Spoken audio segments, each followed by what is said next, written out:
जसीपुर तहसील office सम्मुखें tractor मालिक महासंघर विक्षोभ।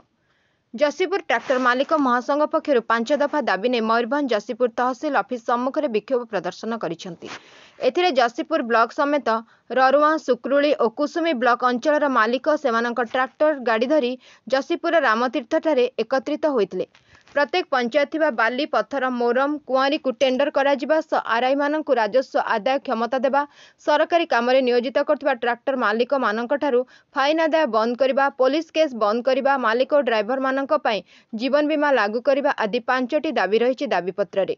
शताधिक ट्रैक्टर मालिक और ड्राइवर सेमानक ट्रैक्टर धरी रामतीर्थ ठारू रैली जोगे जसीपुर बाजार परिक्रमा करथिले। जसीपुर तहसील ऑफिस सम्मुखें पहुंचबा परे सेठारे एक प्रतिवाद सभा अनुष्ठित होइतला। सभा परे ट्रैक्टर मालिक महासंघर सभापति दिव्य सिंह महंत, संपादक दीपक महंत नेतृत्व में मुख्यमंत्री 5T अध्यक्ष एवं मयूरभंज जिलापाल उद्देश्य जसीपुर तहसीलदार क्रिंसेसिया तिर्की जरिया एक 5 दफा दाबी संबलित एक दाबीपत्र प्रदान करा जायछि।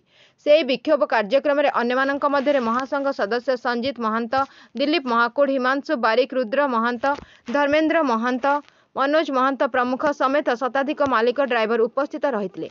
Mayurbhanj Dilip Kumar Sahu report Ekamra news.